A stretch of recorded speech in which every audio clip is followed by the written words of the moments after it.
Bonjour. Alors, Gemara de Rosh Hashanah, chapitre 1, la page 16a, au tout début de la page. Alors, aujourd'hui, on a enfin fini, dans la vidéo d'avant, on venait enfin de terminer la grande Mishnah principale, toute première de la Gemara de Rosh Hashanah, de la Mishnah de Rosh Hashanah, et maintenant on est donc dans la deuxième Mishnah de Rosh Hashanah, et on va la démarrer tout de suite. Donc, on va changer de sujet complètement par rapport à ce qui a été dit précédemment. Alors, est-ce qu'on va changer complètement le sujet? On va voir ça. Et on va étudier ensemble. Alors, je découvre comme vous. Alors, Be'arba Brakim Haolam Nidun. À 4 moments de l'année, le monde est jugé. Be'Pesach ala Tvu'a, à Pesach, au sujet des céréales. Baratzeret al Perot Ha'ilan, à Shavuot, au sujet des fruits de l'arbre. Berosh Hashanah kol bae olam ovrin lefanav kivne maron. À Rosh Hashanah, tous ceux qui viennent au monde défilent devant lui comme des bnei maron. Alors certainement, on va devoir expliquer ça, de quoi il s'agit, quand on arrivera à ça. Comme il est dit, Shne'ema, hayotzer yachad libam amevin el kol maasehem, ainsi qu'il est dit, qui façonnent leur cœur ensemble, qui comprend tous leurs agissements. Ubechag nidonin alamayim. Et au jour de la fête, alors Bechag c'est en fait sous-entendu Sukkot, au cours de la fête avec un grand F, majuscule, ils sont jugés au sujet de l'eau. Ok? Et donc on va analyser maintenant tout ça. Alors, on peut relire cette Mishnah avec les commentaires, qui va nous donner en fait déjà une idée globale de ce qu'on va finalement aborder dans la Gemara, parce que les commentaires, quelque part, prennent un petit peu d'avance pour expliquer les choses. Alors là, il disait justement Bnei Maron. Bnei Maron, ça va être expliqué plus loin. Alors, si je reprends le passage qui est commenté ici, Ayotzer Yachad Libam Hamevin et Kol Maasehem, ainsi qu'il est dit, qui façonnent leur cœur ensemble, qui comprend tous leurs agissements. Donc, quand on dit qu'à Rosh Hashanah, tous ceux qui viennent au monde défilent devant lui, comme les Bnei Maron, on parle en fait des êtres humains. Et avec ce passage, alors ce passage est tiré en fait des psaumes, je répète, qui façonnent leur cœur ensemble, qui comprend tous leurs agissements. Alors c'est un verset qu'on peut interpréter de cette façon, c'est-à-dire le jour où il a façonné leur cœur, c'est-à-dire le jour de la naissance, où il les a créés, c'est-à-dire le premier Tishri, alors ici il parle plutôt du premier homme alors. Donc le jour où il les a créés, c'est-à-dire créer l'humanité. D'accord? Donc qui façonnent leur cœur ensemble, qui comprend tous leurs agissements. Bon, voilà. Donc c'est un verset qui dit que ça parle du jour où Dieu a façonné le cœur de l'homme en fait. Donc il examine le juge, donc il comprend, c'est-à-dire il examine et juge tous leurs agissements. Quand on dit qu'il comprend tous leurs agissements, comprendre ici, ça veut dire qu'il examine et juge. Donc qui façonne leur cœur. Quand est-ce que Dieu a façonné le cœur de l'homme? Eh bien, au jour de Rosh Hashanah. Qui comprend tous leurs agissements? Qu'est-ce qu'il fait à Rosh Hashanah? Il les juge, tout simplement. Il examine les agissements. Alors, cette interprétation du verset adhère à l'opinion de Rabbi Eliezer, qui avait été exposée à la page 10b. Apparemment, on a déjà cité ce texte, d'après laquelle Adam a été créé en Tishri. Alors, on n'a pas forcément cité ce texte, mais on avait cité l'opinion de Rabbi Eliezer qui dit que l'homme a été créé en Tishri. Selon cette opinion, Adam ayant été jugé ce jour-là, pour avoir goûté du fruit de l'arbre de la connaissance. Ses descendants sont jugés ainsi, ce jour-là, la même année, chaque année, enfin la même année, à la même date, au même mois. D'accord? Voir le Ran, qui explique pourquoi, même selon Rabbi Yoshua, en fait, qui situe la création d'Adam et Ève en Nissan, le premier Tishri est en fait quand même propice au jugement.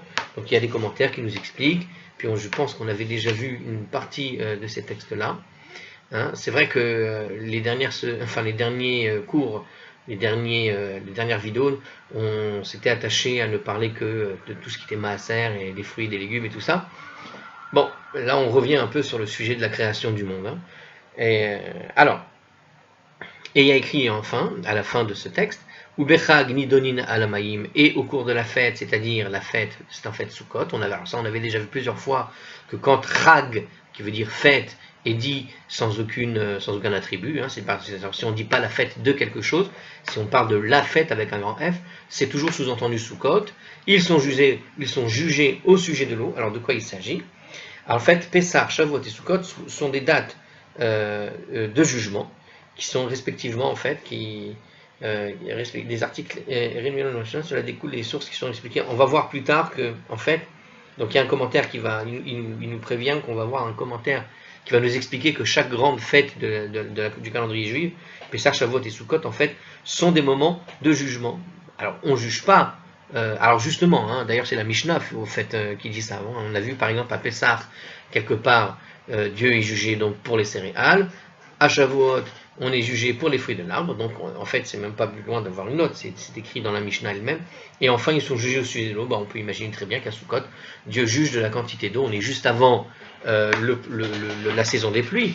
Donc Dieu va juger, pas à Shavuot, mais à Sukkot, va juger à Sukkot de la quantité d'eau qu'il va donner en pluie. Alors c'est vrai qu'il y a une question étrange, parce que quand tu dis à Shavuot, voilà, il va la poser tout de suite, hein, parce que dans tous les cas, on a besoin d'eau pour faire pousser et les céréales et pour faire pousser les arbres.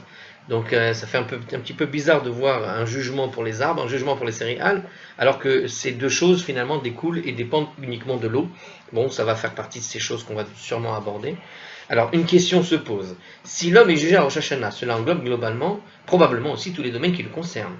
Alors c'est encore mieux que ça qu'il pose comme question ici, parce que puisque Dieu juge l'homme, il va le juger aussi sur ce qu'il va recevoir dans sa vie. Il va recevoir quoi? Il va recevoir une parnassa, il va recevoir quelque chose pour pouvoir se nourrir, etc. Donc il juge aussi finalement tout ce qui est, voilà, toute la quantité d'eau pour le champ, l'ampleur de la récolte, les fruits que produira la terre, etc. Donc, alors, à quoi sert le jugement des trois autres faits? Donc voilà une question qui est posée. Alors, il y a une réponse du Ran, alors c'est un grand commentateur, le Ran, hein. Il répond que lors des trois solennités, c'est le monde dans son ensemble qui est jugé au sujet de la quantité des pluies ou des récoltes. Par contre, à Rosh Hashanah, Dieu décide de la part des bienfaits qui va échoir à chaque individu. On a toujours dans le jugement divin, de ce que je me rappelle avoir vu quelque part, c'est que le jugement divin, il possède toujours deux facettes. Une facette globale, c'est-à-dire il juge le monde dans son ensemble, d'accord, un pays dans son ensemble, où il y a des jugements qui sont à titre individuel.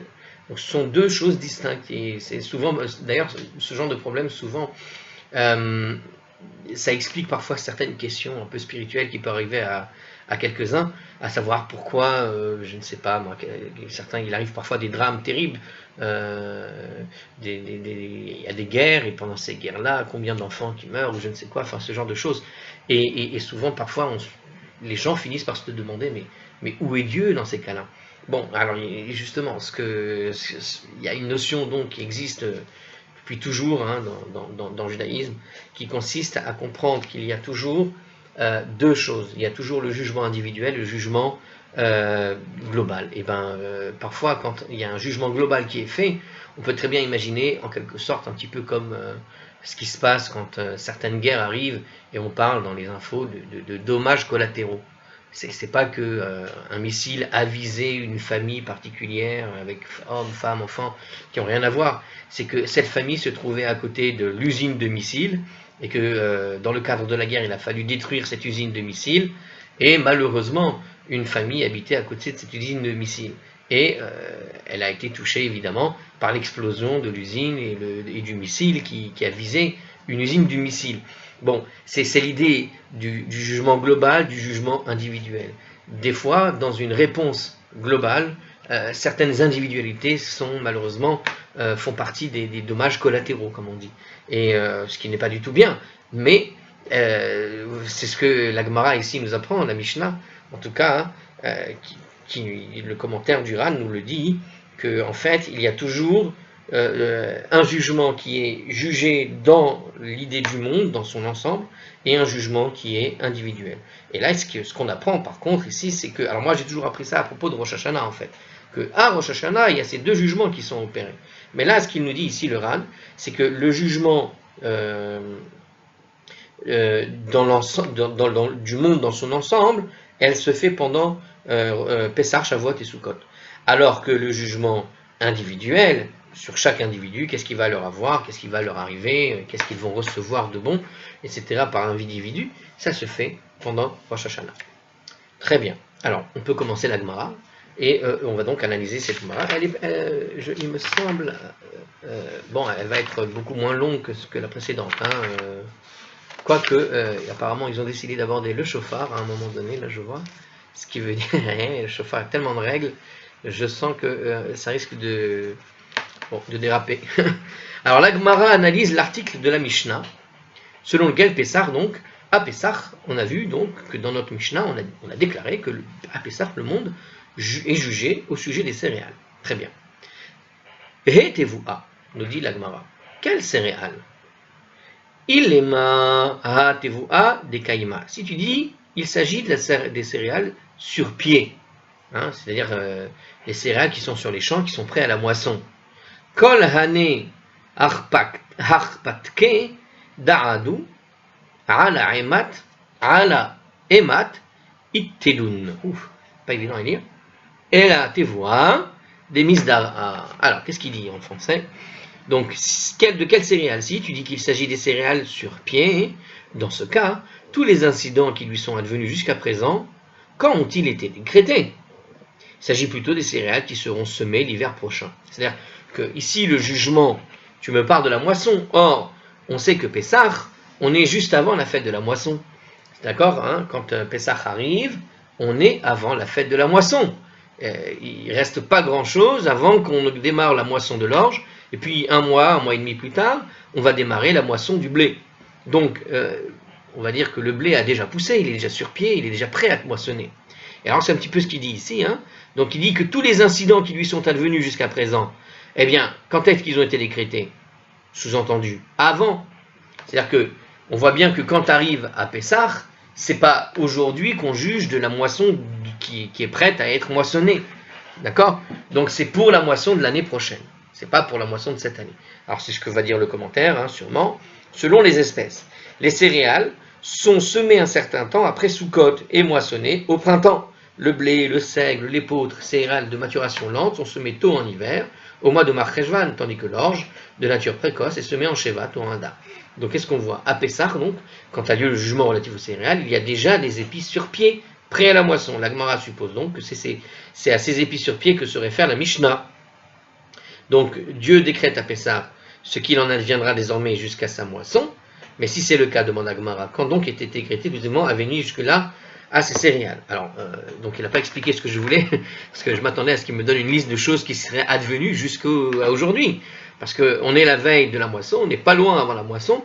J'aurais voulu savoir, oui, des fois, tu sais, tu as planté un champ, je vous donne quelques exemples qui auraient pu arriver. Par exemple, quelqu'un, il plante un champ, il a planté ses semis, il a planté les graines, et puis le champ a été submergé à cause d'une inondation, et ça a complètement, à cause du mauvais timing en tout cas, ou parce qu'il y a eu un hiver très rude, ou je ne sais quoi, ça a complètement décimé une partie des récoltes.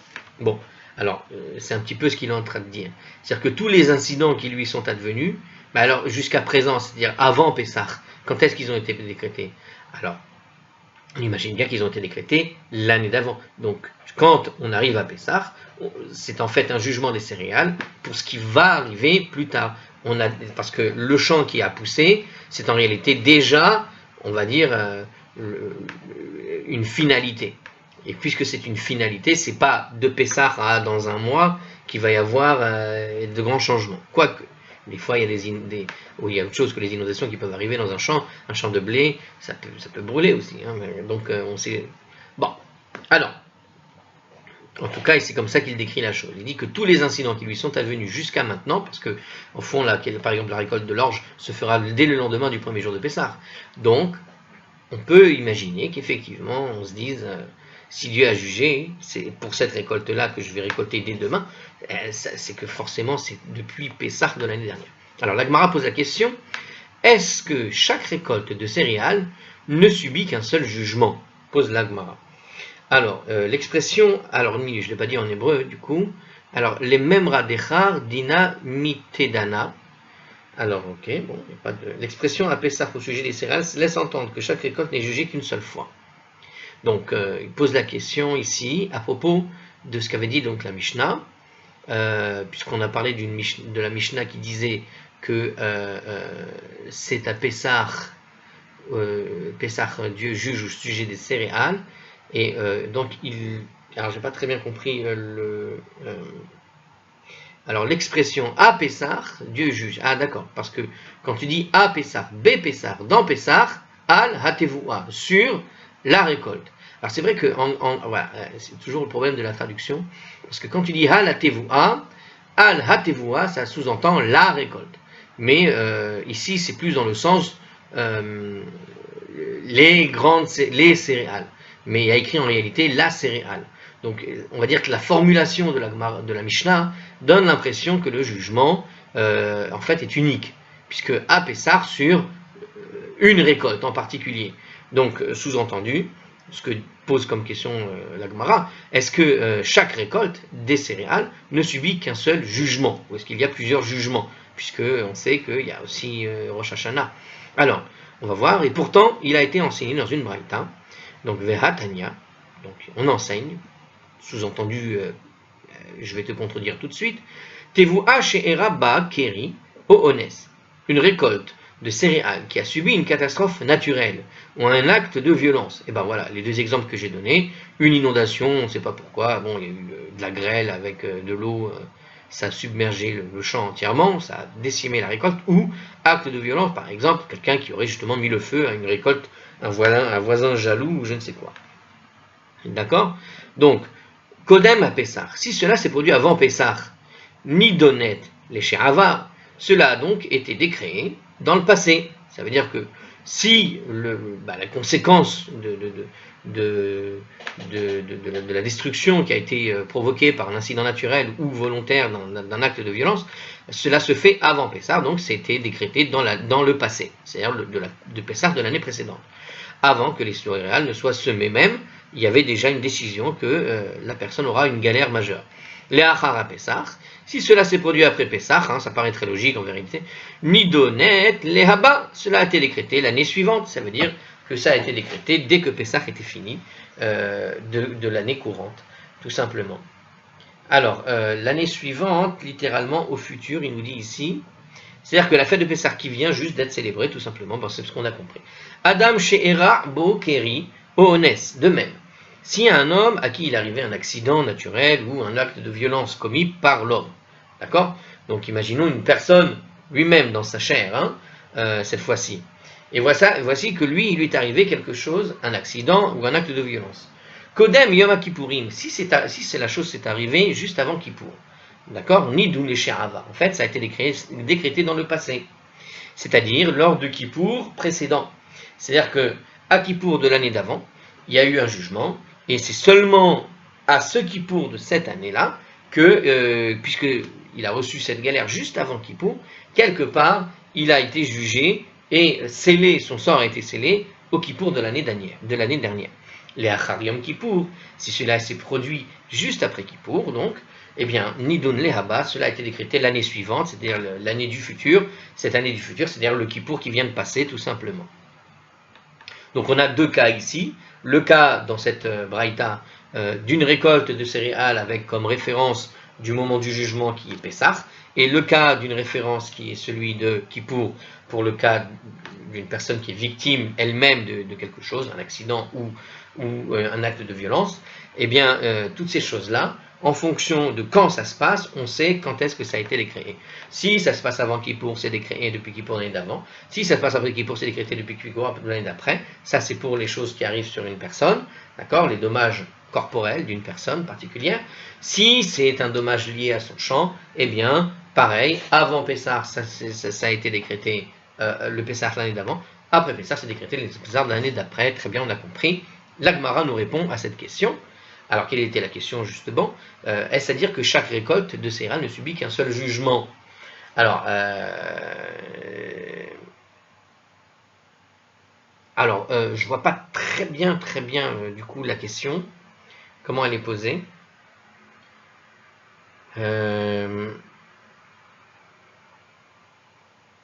Alors, je suis en train de regarder si ça vaut le coup de vous dire les commentaires. Bon, a priori, c'est bien expliqué. Par exemple, si on plante...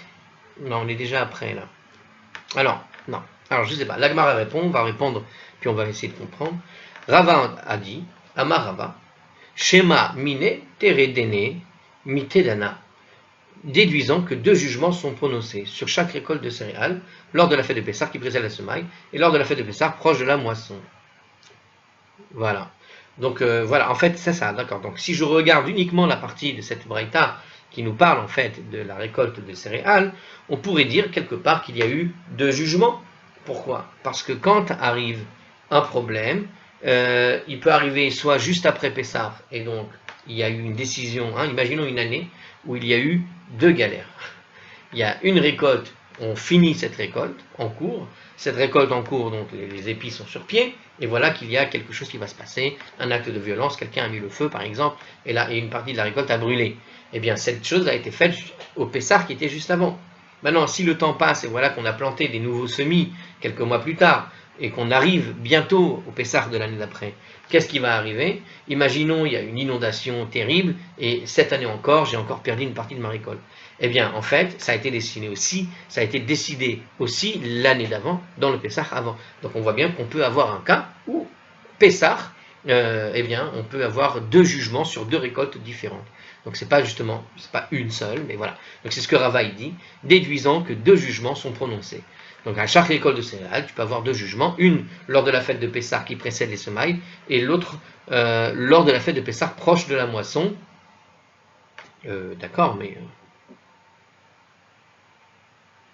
Donc, oui, mais alors non, pourquoi il dit 2 jugements en fait? Ah, pour un même... Alors, attendez. Ok, la question, elle n'est pas posée comme je l'ai imaginé, elle est posée un peu différemment. D'accord? Donc, est-ce que chaque récolte, on parle de la récolte, on ne parle pas, est-ce que chaque Pessah, il y a 2 jugements? C'est pas la question. Moi, j'ai répondu à cette question. En réalité, la question qui était posée, c'était quoi? C'est est-ce que chaque récolte, c'est-à-dire une même récolte, peut-elle avoir un seul jugement ou 2 jugements? Est-ce qu'elle peut subir 2 jugements? Eh bien, on voit bien ici le cas où c'est effectivement le cas. Puisque s'il y a par exemple une inondation quelques semaines avant Pessah et que ça gâche une partie de la récolte, on a affaire à un jugement qui a été porté sur cette récolte.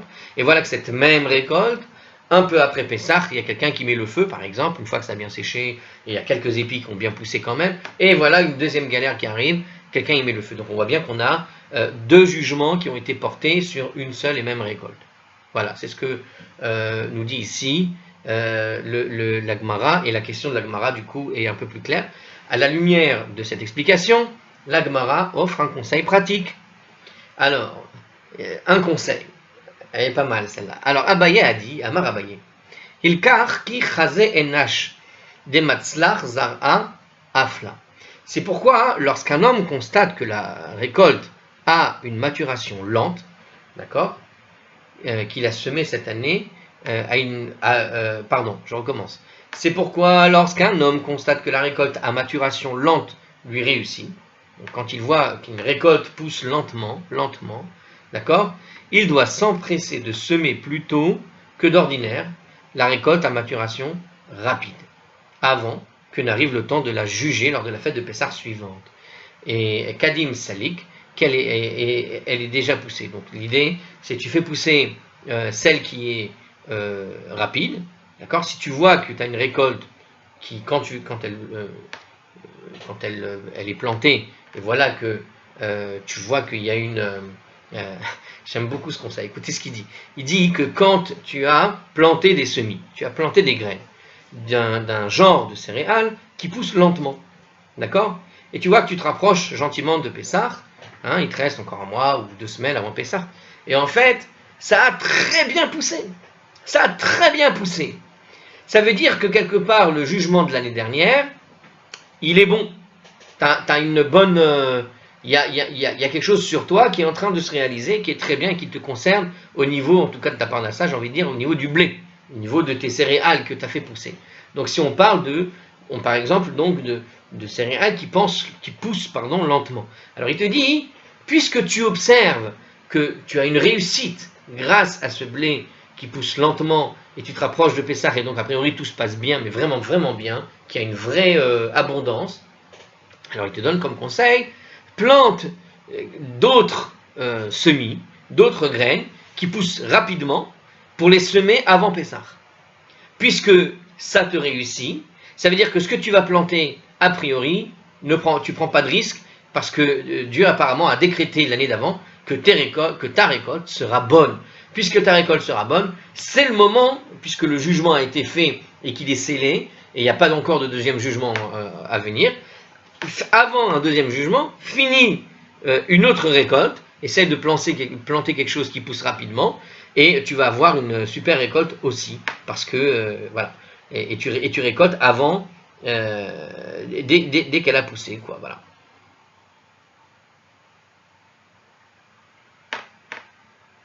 Ah, il dit autre chose, lui, il ne te dit pas de la récolter avant Pessah, parce que ça ne veut pas dire que tu es coupable, mais il te dit, avant qu'elle n'arrive le temps de la juger, eh bien, il faut qu'elle ait bien poussé un peu, tu vois. Donc, tu fais pousser la récolte à maturation rapide, le temps qu'on arrive sur Pessah, mais il faut qu'elle soit déjà bien pleine, parce que comme ça, au moins, tu es prêt, quoi.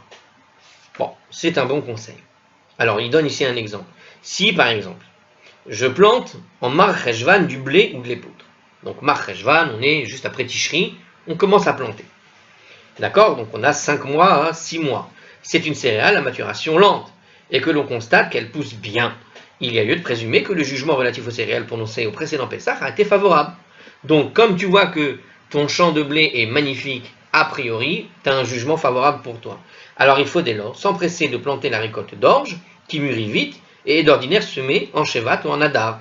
Donc tu le fais un peu plus tôt que d'habitude, en Tevet par exemple, au lieu d'attendre Shevat ou Adar, tu le fais en Tevet, de sorte qu'à la fête de Pessah suivante, elle ait déjà commencé à pousser, et à ce stade, il est peu probable qu'elle se détériore à cause d'un jugement défavorable prononcé lors de la prochaine fête de Pessah. D'accord ? Sauf si quelqu'un vient y foutre le feu, comme on a dit, puisqu'on a aussi des actes de violence qui sont compris dans la braïta. Mais bon, ça reste un conseil, en tout cas vis-à-vis de la nature. Ça prouve que il faut savoir observer. Si déjà la nature n'est pas contre toi, c'est que Dieu te montre quand même des signes favorables. Alors, la Gemara pose la question, Ma matnitin. Alors, qui a écrit cette Mishnah? C'est une question qui est souvent posée. Alors, qui a donc écrit cette Mishnah-là, la nouvelle Mishnah de notre nouveau sujet? Lo Rabbi Meir, Velo Rabbi Yehuda, Velo Rabbi Yossi, Velo Rabbi Nathan. Alors, ça ne peut pas être ni Rabbi Meir, ni Rabbi Yehuda, ni Rabbi Yossi, ni Rabbi Nathan. Alors, pourquoi? Parce qu'en fait, ce que dit ici le petit commentaire rapide, c'est qu'en fait, ce que raconte cette Mishnah, tous ces 4 rabbins vont dire autre chose en réalité, a priori. Donc, ça ne peut pas être eux qui l'ont posé, cette Mishnah. Alors, car il a été enseigné, Détania. Donc, on dit dans une braïta, Hakol nidonin berosh Hashanah, tous sont jugés à Rosh Hashanah. Ugzar din shelahem nertam beyom HaKippurim. Et leur sentence est scellée à Yom Kippour. Telles sont les paroles de Rabbi Meir. Tiens, c'est ça la version que je connais personnellement. Rabbi Yehuda Omer dit Hakol nidonin berosh Hashanah, donc tous sont jugés à Rosh Hashanah. Ugzar din shelahem nertam kol echad ve'echad bizmano. Et leurs sentences sont scellées chacun en son temps qui est adéquat. Bon. Alors je ne sais pas trop ce que ça veut dire le temps adéquat. Ça va être expliqué après probablement.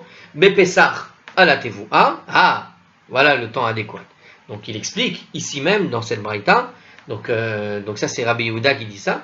Donc le jugement, écoutez bien la nuance, se fait à Rosh Hashanah, mais la sentence se fait sceller à chacun en son temps. Et donc en fait, à Pessah pour les céréales, c'est la sentence qui est scellée. Ce n'est pas le jugement. Or, notre Mishnah parlait de jugement, donc on voit qu'ici aussi c'est différent. On a dit il y a 2 secondes, pour Rabbi Meir, le jugement est scellé à Kippour, mais le jugement est fait quoi qu'il arrive à Rosh Hashanah. Pour Rabbi Yehuda, le jugement se fait aussi à Rosh Hashanah, d'accord, mais la sentence, elle se fait en son temps, donc ça ressemble un peu, mais c'est pas tout à fait la même chose. Donc, à Pessah pour les céréales, à Shavuot pour les fruits et l'arbre, et évidemment, à la fête de Sukkot, on est jugé à propos de l'eau. Donc la même chose, mais pour l'eau, on est dans ce que dit la Gemara, la Mishnah, pardon. Donc Shavuot pour les fruits de l'arbre, c'est la sentence, mais on est jugé pour l'eau à Sukkot et pas à Rosh Hashanah. Ve'adam nidon be Rosh Hashanah, et l'homme est jugé à Rosh Hashanah. Yigzardin shelo nertam be Yom Kippourim, et sa sentence est scellée à Yom Kippour, ça c'est ce que dit. Alors voilà, et sa sentence est scellée à Yom Kippour. Bon, ça c'est pour l'homme. On est toujours dans les paroles de Rabbi Yehuda, d'accord. Rabbi Yossi dit Adam nidon bechol yom. En fait, l'homme est jugé chaque jour. Vatifkedenu livkarim. Shene Emar vatifkedenu livkarim, comme il est dit, tu inspectes chaque matin. Tu l'inspectes chaque matin. Ça veut dire que tu regardes ce que fait l'homme tous les jours. Hein. C'est dans le livre de Job, au chapitre 7, verset 18. Rabbi Nathan dit, en fait, Adam nidon bechol sha'a, l'homme est jugé en fait à chaque instant.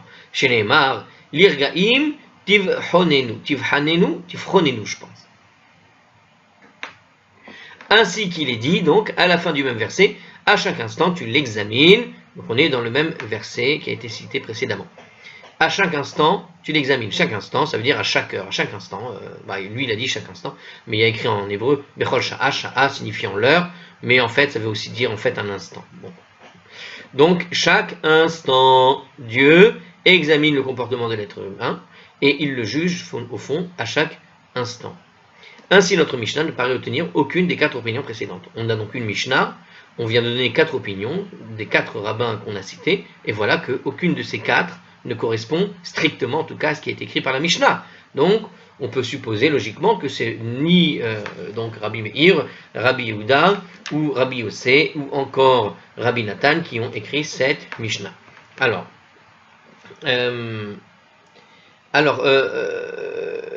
ici il précise quelque chose, mais il est en train de dire pourquoi ça ne correspond pas, mais ça on l'a fait en direct quand on l'a dit. Hein. Alors la Gemara envisage une solution. Et puis il la repousse, donc il va proposer quelque chose et on vous donne déjà le résultat de ce qui est proposé, ça va être non. Alors, Vechitema le'olam Rabbi Yehuda hi. Et si tu dis que notre Mishnah est en vérité conforme à l'opinion de Rabbi Yehuda, c'est vrai que par rapport à la Mishnah, on a vu pour Rabbi Yehuda qu'il cite les 3 fêtes, lui aussi. Et il dit bien, à Pessah c'est scellé, à Shavuot c'est scellé, et pour l'eau c'est jugé. Donc c'est vraiment le plus proche de ce qui a été dit. Vechi katane. Mitnitim, et lorsque notre Mishnah enseigne que le monde est jugé, d'accord, Azardin en fait fait référence à la sentence finale. Donc quand la Mishnah nous a dit que Dieu juge pour les céréales à Pessah et puis pour les fruits à Shavuot et pour l'eau à Sukkot, en fait on pourrait comprendre que ici jugement ça a le sens plutôt de sentence. Et comme Rabbi Yehuda lui a établi l'idée de sentence, quelque part, c'est que c'est probablement Rabbi Yehuda qui l'a dit. Mais, qu'est-ce qu'a dit Rabbi Yehuda? Il a quand même affirmé que le jugement, il se fait d'abord à Rosh Hashanah. Donc, puisqu'il prépare, Rabbi Yehuda, il le dit au tout début, que c'est Rosh Hashanah, Ha'i achi kashia Adam, s'il en est ainsi, la partie de la Mishnah concernant l'homme est difficile à comprendre. Donc, quelle est la partie de la Mishnah qui concerne l'homme? Et de dire que Dieu juge l'homme. Donc, puisque on voit que Dieu juge l'homme au moment de Rosh Hashanah, et que la Mishnah aussi fait référence à ce jugement de l'homme, on voit bien que sur ce point ils disent la même chose. Mais puisqu'ils disent la même chose, pourquoi est-ce que tu viendrais changer tout d'un coup le sens de jugement sur les céréales et les fruits et légumes et l'eau? Donc ça ne peut pas coller, donc ils ne sont pas d'accord. Alors la Gemara répond quand même. Amar Rava a dit Haïtana deve Rabbi Ishmael. En fait, l'auteur de cette Mishnah, de la Yeshiva, Haïtana deve Rabbi Ishmael est en fait un Tana de la Yeshiva de Rabbi Ishmael. C'est un disciple de Rabbi Ishmael. Des Tana deve Rabbi Ishmael, car des Tana deve Rabbi Ishmael, car un Tana de la Yeshiva de Rabbi Ishmael a enseigné ceci. Alors c'est assez amusant. C'est un Tana, on ne sait pas comment il s'appelle, de la Yeshiva de Rabbi Ishmael, et on va citer ce que ce Tana de la Yeshiva de Rabbi Ishmael a dit. Alors très bien. Alors Rava a dit, Amar Rava, Haï Tana de Rabbi Ishmael hi. Attendez, je me suis trompé. Alors, des Tana, pardon, TV de Rabbi Ishmael, car donc le Tana de la Yeshiva a affirmé, et on cite la chose, voilà l'enseignement. Be'arba'a prakim ha'olam nidon, à 4 moments de l'année, le monde est jugé. Be'pesach shel alatevua, à Pessah au sujet des céréales, Ba'atzeret al perot ha'ilan, à Shavuot au sujet des fruits de l'arbre. Donc à 4 moments le monde est jugé. Pessah au sujet des céréales, Shavuot au sujet des fruits de l'arbre, Bechag Nidonin à la Maïm, à la fête de Sukkot, on est jugé donc au sujet de l'eau. Ve'achad Nidon Berosh Hashanah, Ugzardin Shelo Nertam Beyom Kippurim. Et l'homme est jugé à Rosh Hashanah, Ve'adam Nidon Berosh Hashanah, Ugzardin Shelo Nertam Beyom Kippurim. Et l'homme est jugé donc à Rosh Hashanah, et sa sentence est scellée à Yom Kippour. C'est-à-dire que le verdict est décidé à Kippour, mais la décision de ce qui va arriver de la suite de ce verdict n'est prononcée qu'à Kippour. Non, je me suis trompé, j'ai mal lu, évidemment. C'est-à-dire que le verdict est décidé à Rosh Hashanah, il y a une décision qui est prise à Rosh Hashanah, mais la sentence ne sera appliquée qu'à partir de Kippour, car jusqu'à Kippour, Dieu peut changer d'avis. C'est tout l'intérêt de faire la fête de Kippour et de jeûner et tout ça, c'est de faire changer d'avis ce qui aurait été jugé à Rosh Hashanah. Et lorsque et donc pour la suite de ce qui est écrit, et lorsque notre Mishnah enseigne que le monde est jugé, Itrillat Din, elle fait en fait référence au début du jugement par rapport à l'idée de la sentence. Donc, mais elle admet que la sentence finale de l'homme est prononcée quand même à Yom Kippour. Donc le fait que notre Mishnah suive l'avis du Tana de la Yeshiva de Rabbi Ishmael, sans même citer les avis contradictoires, semble indiquer que la halakha penche en faveur de cette opinion. Or, un verset de Shmoné Esrei de Moussaf de Rosh Hashanah pose problème à cet égard, parce qu'il est écrit dans ce verset, donc on est en train de parler du Moussaf de Rosh Hashanah, qui dit la chose suivante. Côté pays, il est dit en ce jour, lequel est voué au glaive, et lequel à la paix, lequel à la famine, lequel à l'abondance. Pourtant, notre Mishnah, tout comme le Tana de la Yeshiva de Rabbi Ishmael, pense que la famine et l'abondance sont décrétées non pas à Rosh Hashanah, mais à Pessah, et aux autres fêtes. Alors, ça c'est un beau commentaire, on va terminer sur ce point. Asla Rabbeinu Tam, cité par le Ritva, répond que la famine dont il est question dans la prière du Moussaf, donc c'est une autre question, mais donc on a une contradiction parce que tout penche à dire que ce qu'on vient de citer dans les deux Mishnah, dans cette Braïta dernière et dans la Mishnah, semble affirmer que la halakha suit ces opinions-là. Sauf que quand tu lis le texte de Moussaf, c'est pas du tout ça, on vient de le citer. Alors, réponse à propos de ce problème, puisqu'il y a écrit que la famine et l'abondance sont décrétées à Rosh Hashanah. Alors, comment on fait Parce qu'a priori, notre Tana et ce disciple de la Yeshiva semble affirmer que non, ça se fait aux fêtes, aux grandes fêtes, trois fêtes. Pour qu'il y ait de la famine, il faut qu'il y ait plus d'eau, etc. Alors, Asla Rabbeinu Tam donc, nous dit la chose suivante. Il répond que la famine dont il est question dans cette prière n'est pas à prendre au pied de la lettre. Il s'agit plutôt d'une situation si particulière où les gens mangent mais ne se rassasient pas. Ah, c'est très différent. Ah, vous entendez ça, c'est intéressant. Il y a deux genres de famine. Il y a la famine où tu manges rien, mais il y a la famine où tu manges mais t'as pas de... t'es jamais comblé. Il y avait un film comme ça, un livre de Stephen King où un type avait été genre maudit par un gitan et il mangeait, il pouvait manger des kilos, il ne faisait que maigrir. Et c'était une espèce de film un peu comme ça horrible. Bon, eh bien, c'est un petit peu cette description, c'est-à-dire cette idée d'une famine, on va dire, où tu manges mais tu n'as pas de rassasiement, tu n'es pas rassasié. Tu manges mais tu n'as pas jamais à satiété, donc tu survis, quoi.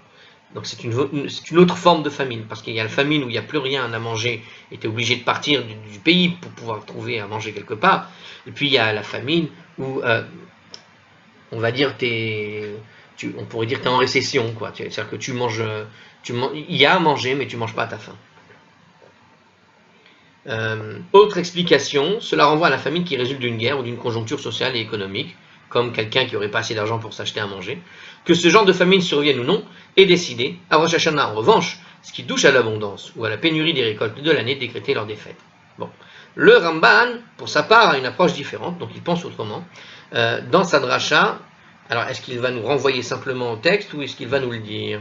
Alors voilà, on y va. Il cite un passage du Yerushalmi qui démontre, en s'appuyant sur le texte de cette prière, que son auteur, l'Amona Rav, pense que tout, y compris les récoltes annuelles, est décidé à Rosh Hashanah, et non lors des fêtes. Et le Ritva ajoute que le fait même que l'on prononce cette prière démontre clairement que la halakha est conforme à cette opinion et non celle du Tana qu'on a cité, c'est-à-dire de notre Mishnah ou de la Yeshiva de Rabbi Ishmael, qui sont le même, puisqu'on vient de dire que c'est lui qui l'a écrit. Alors bref, bon, il y a une note où il va y avoir d'autres explications. Bon, vous voyez qu'il y a une petite discussion ici, en tout cas dans les commentateurs, à savoir est-ce que oui ou non la halakha elle suit l'avis de ce Tana de Rabbi Ishmael ou de notre Mishnah, ou est-ce que la halakha elle est autre, de ce que semblent dire les commentateurs. Le texte de la prière qu'on lit à Rosh Hashanah tend à montrer que la halakha elle est plutôt comme disait plutôt Rabbi Meir, c'est-à-dire on est jugé sur tout. C'est ça, c'était les paroles de Rabbi Meir qui disaient ça, c'est-à-dire que tous sont jugés à Rosh Hashanah et leur sentence, et c'est la Yom Kippour, j'ai l'impression que c'est ça. Bon, tout est jugé à ce moment-là. Ok, allez, bienvenue dans la nouvelle Mishnah qu'on a commencé, et à la prochaine.